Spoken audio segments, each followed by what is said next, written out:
Family and fellow soldiers, I'm the Professor, and this is the Moment of Truth.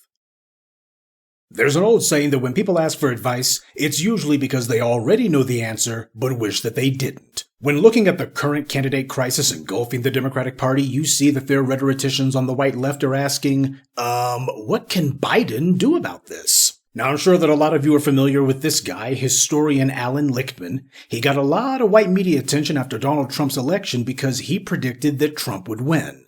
Then again, a lot of people with common sense saw that one coming, but he's the kind of expert who doesn't make the white media feel threatened. Lichtman came up with a system that he calls the 13 Keys to the Presidency. It's a checklist of factors which have historically been consistent with the winners of the U.S. presidential elections. Lichtman correctly predicted 9 of the last 10 presidential elections. Recently, he weighed in that Biden represents a better chance for Democrats to retain the White House than Kamala Harris. I know you probably won't actually watch the video, so here's the upshot of it. Right now, the Democrats are 2 keys down. That means 4 more would need to drop for Trump to become the predicted winner. Questions about Biden's age and mental acuity have thrown his party into crisis, with some Democrats arguing that a younger, more energetic Kamala Harris could have a broader appeal, particularly among women and Black voters. But when it comes to the 13 Keys system, Lichtman says that replacing Biden with Harris only puts Democrats at greater risk. Now, you get that? The guy who the smart money is on when it comes to predicting presidential elections says that according to his 13 Keys system, replacing Biden with Kamala Harris only places Democrats at greater risk of losing the presidency, because with Harris, she lacks what he calls his incumbency key, which means that she's not the current sitting president. She also turns the contest key, which means that she would have to fight for the nomination, which is one of the factors that Lichtman said historically makes a presidential win more difficult. Biden has both incumbency and no contest on his side, so according to Lichtman's system, that makes Biden the less risky choice compared to Harris. So while you have the white left now making the occasional insincere remarks that Kamala Harris would be a great choice, the guy who the alleged smart money is on says that she's an even greater gamble than Biden. Gee, perhaps Lichtman listens to the black media? Look, the white left media has their ideological corner that they represent. The paper-thin lip service they pay to Kamala Harris is because if Biden resigns, she's going to be the nominee, like it or not, and they don't like it. But they do need to at least put forward the idea that this would be a great idea, just to see if the public takes to it. They think that they can control reality, or at the very least public perception, if they just carpet bomb the people with their propaganda. So their momentary flirtation with President Kamala Harris is the result of them having to hedge their bets. The MSNBCs and the New York Times, etc., they don't actually have confidence in Kamala winning. In fact, they don't even want her to be president, but they do want Democrats to hold the White House, because that's the corner of the political machine that they're in. They know that what I and others have said about Kamala is right, but for them, that's the sum of all fears. Of course, the party has a better shot with anyone other than Biden, but that's like saying someone else would lose to Trump by 4 points instead of Biden losing by 10 or more. A better shot doesn't mean a winning shot. But when it rains, it pours, and trouble does tend to come in threes, so I guess that's why in the last 48 hours, news has broken that a Parkinson's expert had quietly visited the White House 8 times in an 8-month period between July of last year and March of this year. Prior to that, this Parkinson's expert had visited the White House, but only 1 time in November of 2022. So this guy goes from 1 visit every couple of years to 1 visit a month for several months in a row. This is not a recent event either, yet it was kept quiet. But now it's leaked after Biden's disastrous debate performance, and the White House says that this Parkinson's expert met with Biden's doctor, not with Biden personally. Really? So for the better part of a year, a Parkinson's expert showed up about once a month, and yet he didn't see Biden, he just wanted to talk about him? Does anyone buy that? Why bring a doctor to the White House, a specialist, just so he can chit-chat with Biden's doctor? 8 times in a row? Now, what specialist goes to personally talk to a patient's personal physician to consult with them on an ongoing basis unless they decided to see the patient at least 1 time? You don't do that if you keep going back over and over and over and over again for nearly a year. And if this Parkinson's expert didn't see Biden himself, why go back 8 times?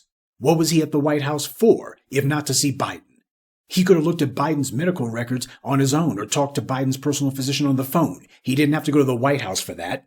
See, it's one thing to review a patient's records once, but he did this 8 times in a row over the course of 8 months. That implies some sort of ongoing therapy. So why did this news break now? It's been kept under wraps for the last year or so.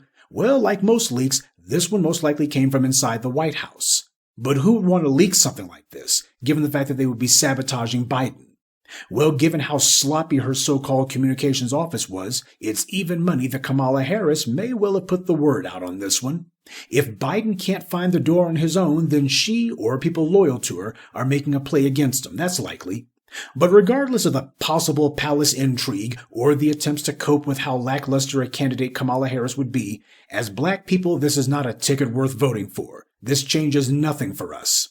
The entire reason the Democrats are having to go through all of these political contortions and pretzeling themselves into knots is because they're not trying to do politics. They're trying to do politricks. This is about evading and avoiding the people who they want to vote for them. The old orange man bad routine isn't working this time around, as I told you 4 years ago it wouldn't. Go back into the archives of this YouTube channel. I stated 4 years ago that the scare tactics the Democrats used to get black voters to the polls in 2020, that was a trick they would only get to use one time. Black voters were angry with Trump's racist disrespect, but they also demanded that Biden actually make tangible promises to us. Instead, Biden gave empty lip service, and the alleged campaign promises he made were all broken before he even took office. He did, however, get a gay marriage law passed. He's opening the floodgates for immigration, and he passed an anti-Asian hate crime law. The very constituencies who voted for Trump, and they're the ones who Biden's been bending over backwards to do things for. See, he was hoping that he could sway them to vote for him so that he would be able to ignore black voters and not have to pay a price for it. But his plan hasn't worked. The Democrats are revealing themselves to not be a political party. They're just a gang of self-interested bureaucrats trying to hustle themselves some governmental power. But without black voters to prop up their little scheme, they don't know whether to spit or go blind. And while it's true that there's Democrats who want Biden to drop out of the race, it's also true that they don't have a way to replace him without having to bypass Kamala Harris, which is what they're all afraid of. The efforts to big up Kamala aren't working. The white leftist media is trying to make it sound like there's some sort of groundswell of support for her, but if that was the case, then a delegation of Democrats would have already gone to the White House and told Biden to resign and to endorse Kamala Harris for the nomination. That hasn't happened. I told you on Twitter about a Reuters poll that showed Michelle Obama beating Trump allegedly. Now, Michelle has no interest in running for the presidency, and of course the only poll that matters is the one on Election Day. Trying to put up a steady drumbeat of, oh, there are Democrats who can beat Trump, that changes nothing.